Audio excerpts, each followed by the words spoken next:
बहुत से लोग मुझसे एक सवाल पूछते हैं, म्यूचुअल फंड में इन्वेस्ट करने के लिए बेस्ट ऐप कौन सा है।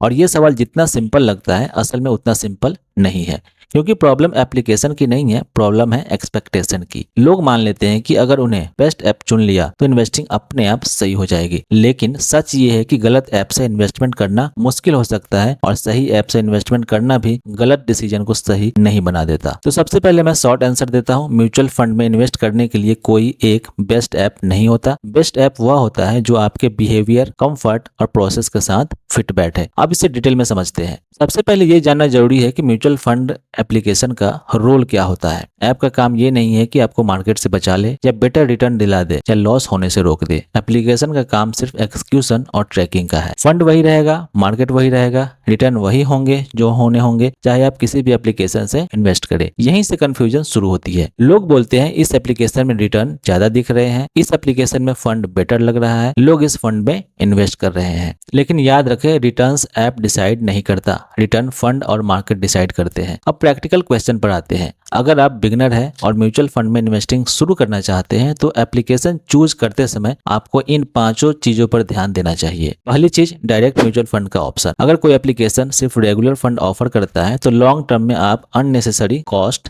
दे रहे हैं। डायरेक्ट और रेगुलर फंड का डिफरेंस शॉर्ट टर्म में छोटा लगता है, लेकिन 10 से 15 साल में ये डिफरेंस बहुत बड़ा हो जाता है। इसलिए जो भी ऐप हो, ये कंफर्म होना चाहिए कि आप डायरेक्ट म्यूचुअल फंड में इन्वेस्ट कर सकते हैं। दूसरी चीज है ease of SIP setup and control. अच्छा एप्लीकेशन वो होता है जहां SIP स्टार्ट करना आसान हो, मॉडिफाई करना आसान हो, पॉज या फिर स्टॉप करना ट्रांसपेरेंट हो। अगर एप्लीकेशन इतना कॉम्प्लिकेटेड है कि SIP चेंज करने से पहले 10 से 12 स्टेप्स क्लिक करने पड़ते हैं तो ऐसे ऐप से आप डिसिप्लिन लूज कर सकते हैं। तीसरी चीज है clean and non manipulative interface. बहुत इंपॉर्टेंट है और लोग अंडर एस्टिमेट कर देते हैं। कुछ एप्लीकेशन आपको बार बार ट्रिगर करते हैं, टॉप परफॉर्मिंग फंड, इस मंथ का बेस्ट रिटर्न, लोग ये फंड खरीद रहे हैं। ये सब आपके बिहेवियर के लिए डेंजरस होता है। अच्छा एप्लीकेशन आपको शांत रखता है, ओवर ट्रेडिंग के लिए प्रोवोक नहीं करता और प्रोसेस फॉलो करने देता है शांति से। म्यूचुअल फंड इन्वेस्टिंग बोरिंग होनी चाहिए। अगर एप्लीकेशन आपको एक्साइटमेंट दे रहा है तो समझ जाइए कुछ जरूर गलत है। चौथी चीज है पोर्टफोलियो विजिबिलिटी एंड रिपोर्टिंग। आपको क्लियरली दिखना चाहिए आपका total investment, current value, category wise allocation, equity versus debt का एक्सपोजर,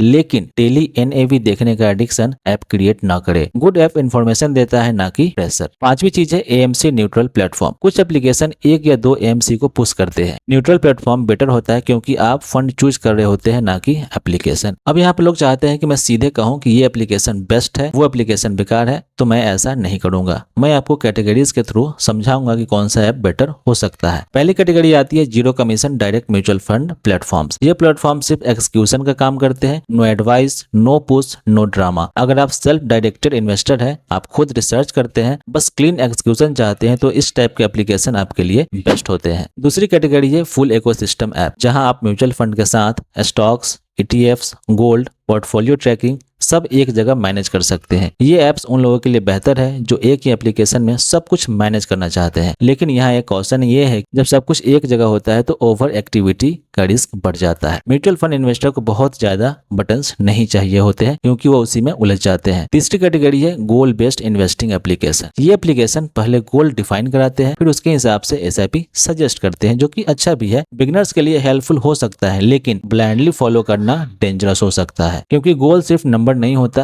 रिस्क टॉलरेंस और बिहेवियर भी इंपॉर्टेंट है। अब एक इंपॉर्टेंट बात, बेस्ट एप्लीकेशन वो नहीं होता जो सबसे ज्यादा फीचर देता हो। बेस्ट ऐप वो होता है जो आपको गलती कम करने में मदद करे। अगर आप ऐसा ऐप यूज कर रहे हो जहां बार बार फंड चेंज कर रहे हैं, शॉर्ट टर्म में रिटर्न देकर डिसीजन ले रहे हैं, मार्केट फॉल पे पैनिक हो रहे हैं, तो प्रॉब्लम एप्लीकेशन की नहीं है, प्रॉब्लम प्रोसेस की है और फंड की है। अब मैं एक स्ट्रेट फ्रेमवर्क देता हूं। अगर आप बिगिनर है तो सिंपल ऐप ले, डायरेक्ट फंड चुने, लिमिटेड ऑप्शन रखे, SIP ऑटोमेट रखे, मंथ में एक बार से ज्यादा एप्लीकेशन मत खोले। अगर आप एक्सपीरियंस्ड है तो रिपोर्टिंग और कंट्रोल पे फोकस करे, एप्लीकेशन को सिर्फ एक्सक्यूशन टूल रखे, डिसीजन ऐप से मत ले, लॉजिक से ले। और सबसे इंपॉर्टेंट पॉइंट, आप एप्लीकेशन चेंज कर सकते हैं, फंड सेम रहेगा, इसलिए एप्लीकेशन के चक्कर में इन्वेस्टमेंट डिले मत करे। बहुत लोग महीनों तक रिसर्च करते रहते हैं बेस्ट ऐप कौन सा है और SIP स्टार्ट नहीं करते, ये सबसे बड़ी गलती है। म्यूचुअल फंड इन्वेस्टिंग में परफेक्ट ऐप नहीं चाहिए, कंसिस्टेंट एक्शन चाहिए। अगर आपने एक decent direct mutual fund app choose कर लिया तो बाकी काम